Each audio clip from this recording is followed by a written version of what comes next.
বৰদলৈ নগৰস্থিত সমন্বয় সংঘৰ প্ৰাংগণত দেশৰ ৮০ সংখ্যক স্বাধীনতা দিৱস উদযাপন কৰা হয়।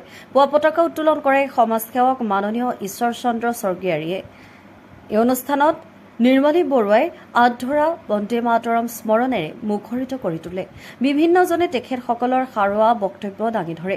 এই অনুষ্ঠানত সংগতি ৰাখি বৃক্ষৰোপণ কাৰ্যসূচীত পৱন কুমাৰ বৰুৱা, স্বপন দেৱে গছপুলি ৰোপণ কৰে।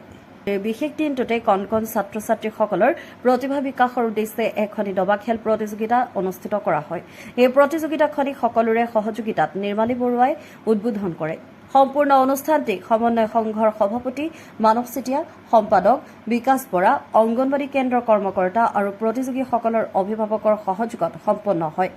পৰিৱেশত আমি সমন্বয় সংঘতে আমি সকলো লগ হৈছোঁ, যিখিনিয়ে পাৰোঁ আমি কৰিছোঁ। প্ৰত্যেকে ভাগে ভাগে জেগাই জেগাই কৰিছে।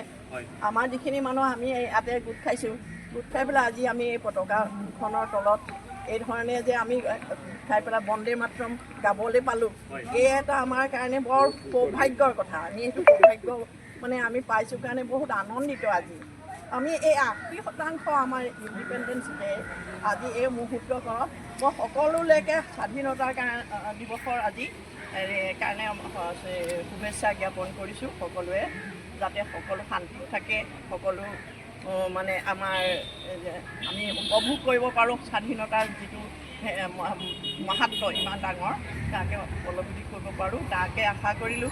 তাৰোপৰি ভাবিছোঁ প্ৰকৃতিয়ে যি আমাৰ এই বিধ্বংসী ৰূপ লৈছে, আমাৰ যাতে তিনিচুকীয়াখনতো হৈছে চাৰিওকাষে, প্ৰকৃতিয়ে যাতে অকণমান মানে খাম কাটি পেলাই আমাৰ যাতে এই মানুহবিলাকৰ কাৰণে সহজলভ্য এটা জীৱন দিয়ে, গাঁৱৰ ভূঞে যাতে সকলোৱে সমানে ধৰণে শান্তিৰে পাৰ কৰিব পাৰে। আৰু যিখিনি মানুহ আমাৰ বানপানীত মৃত্যু হৈছে বা ক্ষতিগ্ৰস্ত হৈছে, তেখেতসকলক সকলোৱে এইবাৰ ভাল লাগিছে। তিনিচুকীয়াৰ বহুত মানুহে মানে উঠি পৰি লাগিছে তিনিচুকীয়াৰ মানুহ এই বানপানীৰ সময়ত সাহায্য কৰা।